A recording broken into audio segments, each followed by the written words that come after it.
Esiet sveicināti! Es esmu Māris Dzelskauts un man atkal ir prieks būt kopā.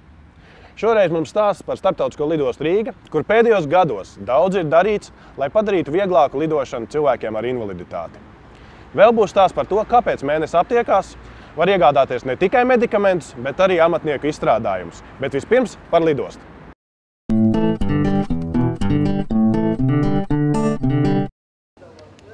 Iepazīt pasauli ceļojot, šodien var arī cilvēks ar kustību, dzirdes un redzes traucējumiem. Tāpat ik viens, kuram gadījusies trauma vai ceļojumā jādodas kopā ar vairākiem bērniem un lielām ceļsomām. Dažu gadu laikā starptautiskās lidostas Rīga darbiniekiem, minētajām pasažieru grupām, ceļošana ar lidmašīnu izdevies padarīt maksimāli pieejamu.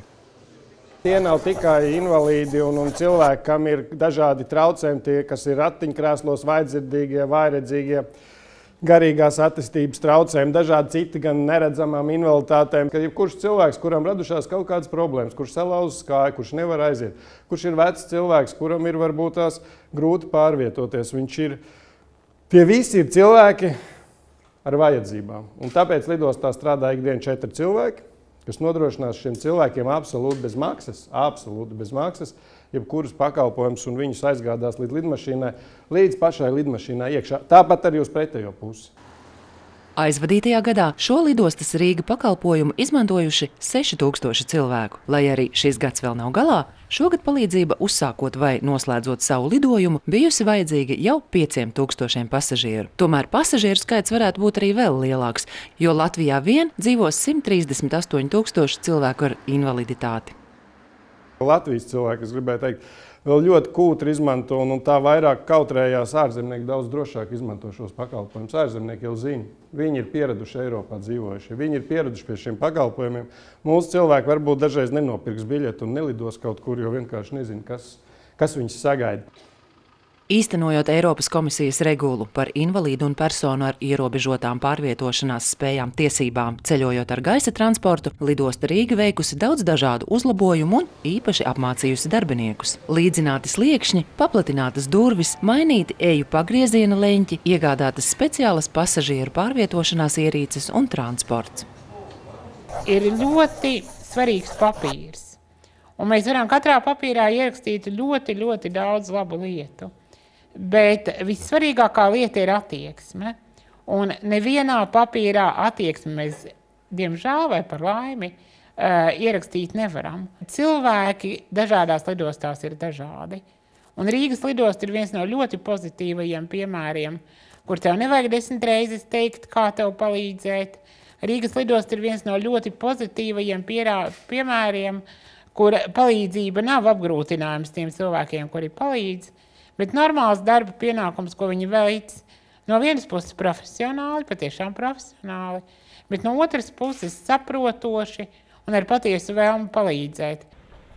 Raidījumu kopā filmēšanas grupai ir iespēja būt klāt un pārliecināties, kā tas notiek ikdienā. Pirmais punkts, kur pasažieris var izsaukt lidostas apkalpošanas centra darbinieku aģentu, atrodas līdzās autostāvvietai, kur var nokļūt ar personisko automašīnu vai taksometru. Šādi zilas krāsas izsaukuma punkti atrodas arī vēl 2 vietās attālākos stāvlaukumos. Es saprotu, var pamēģināt nospiest un pieteikt palīdzību, ja? Jūsu izsaukums pieņemts. Šīs sarunas tiks ierakstītas. Tas tā nekur. Labdien!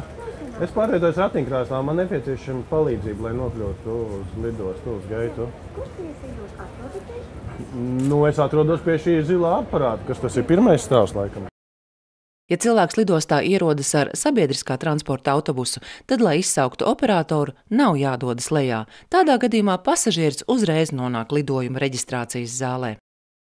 Kā viņi zina, vai es esmu stāvvietā vai šeit stāvvietā? Jo es arī pateicu, es esmu šeit lejā stāvvietā, ja? Tikpat labi varbūt es esmu kaut kur tur un pie tā cita aparāta.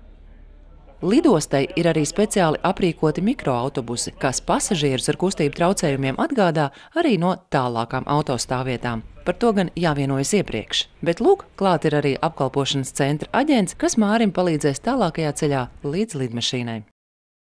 Labdien! Mans vārds ir Ģirds. Jā, es esmu Māris, un tad es saprotu, varētu tā kā mēģināt nokļūt līdz lidmašīnai pat, ja? Izlidošanas sektorā. Jā, tad mēs dodamies. Jūs tā kā pats? Jā, es tā kā pats, ja man vajadzēs palīdzēt, tad es paprasīšu. Kopā ar aģentu Māris nonāk līdz pasažieru reģistrācijai, kur saņem biļeti. Lidojuma laikā pasažieris sēž parastajā lidmašīnas krēslā, kurā lidmašīnas daļā to katra aviokompānija nosaka individuāli. Eiropas komisijas regula paredz, ka cilvēks ar invaliditāti ceļojot līdzi var ņemt 2 palīgu līdzekļus. Tomēr pirms plānot ceļojumu labāk apskatīties aviokompāniju interneta mājaslapās, jo regulas interpretācijas, vismaz pagaidām, mēdz atšķirties. Pārbūvējot lidostu, vai arī viņu modificējot atbilstoši nepieciešamībai, katru reizi, kad kaut ko jaunu izbūvē, ir vienmēr jāatcerās par pasažieru ar ierobežotām kustības spējām un vajadzībām, jo celtnieki, arī projektētāji bieži vien nevis piemirst, bet neiedomājas, cik tas ir sarežģīti pārvietoties ar ratiņkrēslu. Katrs mazākais slieksnītis principā ir no svara. Izejot drošības kontroli, pasažieris nokļūst tranzīta zonā, kur viņu sagaida ar sarkaniem stabiņiem norobežota nobrauktuve, kas ved uz izlidošanas sektoriem A zonā. Mēs konstatējām, ka mums nobrauktu uz A geitiem, uz izlidošanas sektoriem A, ir pārāk slīpa.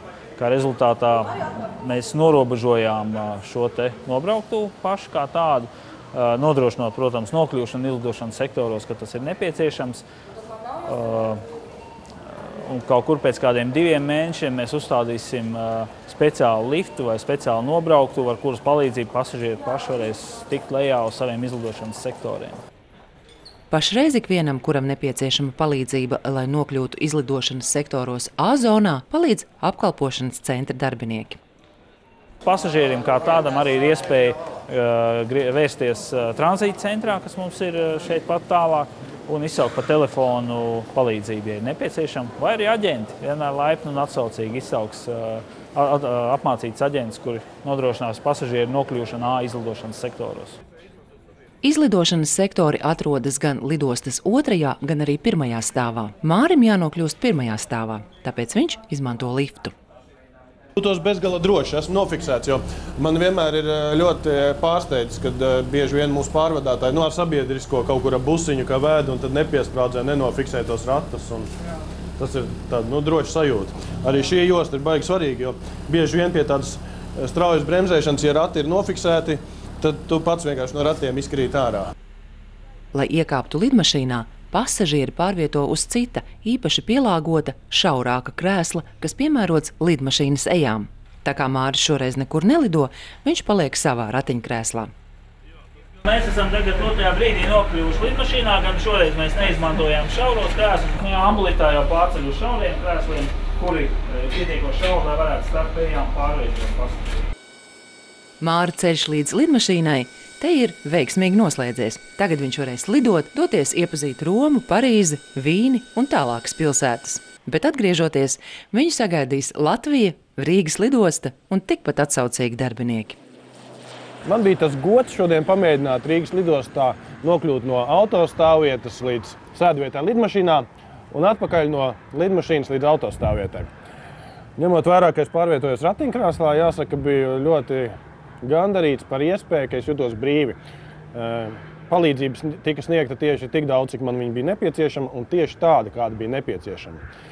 Jo arī tas aprīkojums ir, es redzu, ka tas ir diezgan dārgs aprīkojums, kas ir nopirkts, un ne katra lidosta tādu var atļauties. Jo es atceros, kādreiz es lidoju Zviedrijā no Stokholmas, un tad 2 skaistas meitenes man uz rokām nesa pa kāpnēm no lidmašīnas lejā līdz lidlaukam. Tad šeit tas viss bija mehanizēts process, un es jutos droši un ērti.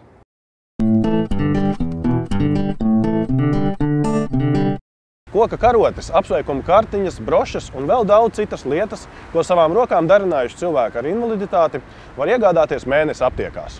Turpinājumā par labdarības kustību Tu neesi viens.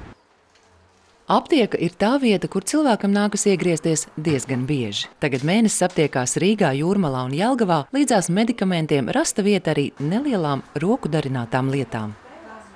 Pateicoties aptieku tīklam Mēnesis aptieka, biedrības Rīgas pilsētas Rūpju bērns audzēkņiem, jauniešiem ar garīgās attīstības traucējumiem ir iespējams parādīt, kādi talanti un kādas prasmes viņiem ir, un kuras viņi ieliek katru dienu dienas centros, radot dažādas brīnišķīgas lietiņas.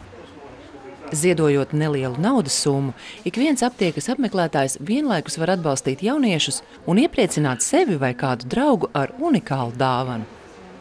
Katrai šai lietiņai ir tā kā noteikta aptuvenā simboliskā cena, ja, un arī šie ziedojumi, ko mēs iegūstam, 1/3 daļa aiziet materiāliem, lai radītu jaunas lietas, apmēram 1/3 daļa būs iekārtu atjaunošanai, ar kuru palīdzību tātad mēs gatavojam šīs lietas arī, vai darba instrumentu iegādei atjaunošanai, un 1/3 daļa paliek audzēkņu motivācijas programmām vai kopīgiem pasākumiem. Tātad.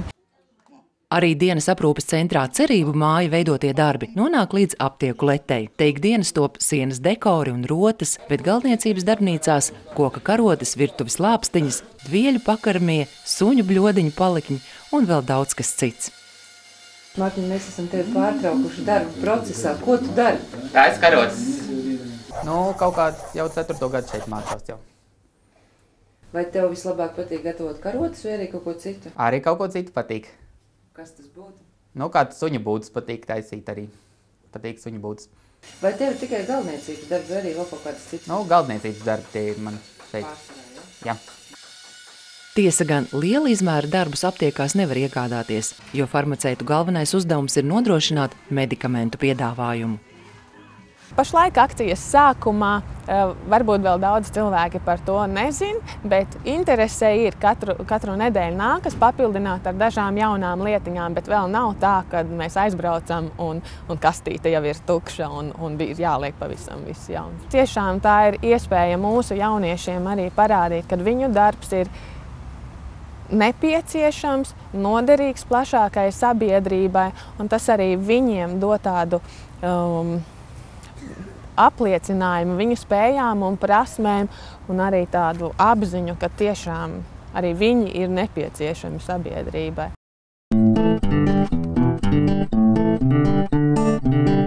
Šoreiz tas arī viss. Vienīgi atgādināšu, ka mūs var skatīties arī internetā Delfos TV sadaļā. Atā un uz tikšanos!